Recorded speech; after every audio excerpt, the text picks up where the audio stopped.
नमस्कार दोस्तों, स्वागत है आप सभी का हमारे YouTube चैनल पर।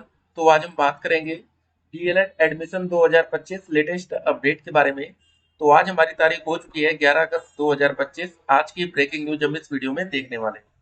2025 आवेदन और योग्यता की पूरी अपडेट्स हम इस वीडियो में देखेंगे। डायरेक्ट एडमिशन पोर्टल्स की जो भी अपडेट्स होगी, DElEd first semester exam, age limit, fees और लास्ट डेट की जो भी अपडेट्स आएगी, यूपी टेट एग्जाम डेट्स को लेकर जो भी अपडेट्स है और फेल छात्रों के लिए जो भी लेटेस्ट न्यूज है। जी हाँ दोस्तों, सब कुछ हम इस वीडियो में देखने वाले हैं।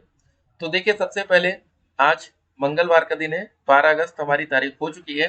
क्या अपडेट्स आ रही है? ये ऑफिशियल है। देखिए, ये जो चीज होता है ना, ऑफिशियल होता है। ठीक है, पीएनपी क्या काम कर रही है, कब तक हमारे आवेदन की प्रक्रिया शुरू होगी। जी हाँ, हमें पता है आप बेसब्री से इंतजार कर रहे हैं और इंतजार कर करके आप थक भी चुके होंगे। तो सबसे पहले ये समझ लीजिए, पीएनपी डायरेक्ट हमारा एडमिशन नहीं ले सकती। ठीक है, पीएनपी एक प्रोसेस फॉलो करती है। पीएनपी पहले एक प्रस्ताव बनाती है। ठीक है, प्रस्ताव को किसके पास भेजती है? वो शासन या सरकार के पास भेजती है। जब वहां से अप्रूवल आ जाता है, उसके बाद हमारी आवेदन की प्रक्रिया शुरू होती है। ठीक है, पीएनपी के पास डायरेक्ट कोई राइट्स नहीं है कि सब कुछ अपने हिसाब से कर सके, इसलिए यहाँ पर थोड़ा सा लेट हो जाता है। ठीक है, देरी होती है। अब जैसे वहां पर देखेंगे आप, बीएड में सब कुछ एकदम टाइमली चलता है। लेकिन जो क्लासेस की बात आएगी ना, अभी आप इंतजार करिए, देखेंगे आप लोग की डीएलएड और बीएड की क्लासेस लगभग सेम टाइम से शुरू होगी। ठीक है ना। उसके बाद देखिए यूपी टेट।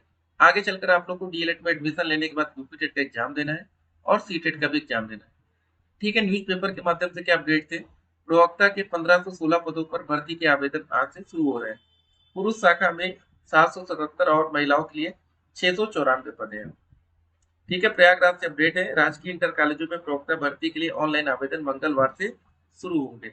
लेकिन एक बात यहाँ पर है, यहाँ पर हम डीएलएड के बच्चे आवेदन नहीं कर पाते। ठीक है, टीआरई 4 को लेकर रोस्टर क्लियरेंस की तैयारी चल रही है। मासांत तक चली जाएगी बीपीएससी को अधियाचना। राज्य के सरकारी स्कूलों में चौथे चरण टीआरई 4 के अध्यापक की नियुक्ति को लेकर रोस्टर क्लियरेंस की दिशा में कार्रवाई शुरू हो गई है। माना जा रहा है कि चालू अगस्त माह के अंत तक अधियाचना बिहार लोक सेवा आयोग को चली जाएगी। चौथे चरण में तकरीबन 50,000 अध्यापकों की नियुक्ति होगी। शिक्षा विभाग के सूत्रों के मुताबिक चौथे चरण के अध्यापकों की नियुक्ति की तैयारी तेजी से चल रही है। रिक्तियों के आकलन का कार्य प्राय पूरा हो चुका है। तो ये सारी चीजें आप देख रहे हैं, अगले माह वैकेंसी आने के पक्के आसार है। ठीक है, तो मतलब सितंबर से आवेदन की प्रक्रिया यहाँ पर शुरू होगी हमारे बिहार शिक्षक भर्ती के लिए। ठीक है, यहाँ पर डीएलएड के बच्चों को भी मौका मिलता है। डीएलएड के बच्चे 1 से 5 और 6 से 8 तक की वैकेंसी में पार्टिसिपेट कर पाएंगे। ठीक है, अगली अपडेट, सीजीएल के पद अगर घट गए तो कम हो गए आवेदन।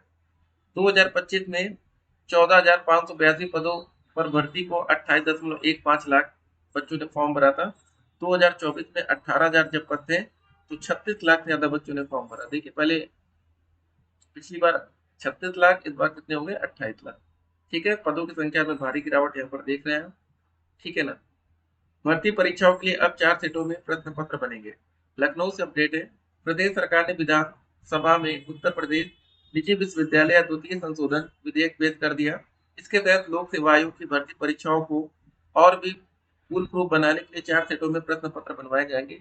अभी तक 3 सेटों में इसे तैयार किया जा रहा था। इसके साथ ही अलग अलग रंग के लिफाफे में गोपनीय कोड के साथ प्रश्न पत्रों को केंद्रों पर भेजा जाएगा। इसके लिए लोक सेवा आयोग संशोधन विधेयक 2025 विधानसभा व विधान परिषद में रख दिया गया। इसके अलावा निजी विश्वविद्यालय संशोधन विधेयक पेश किया गया।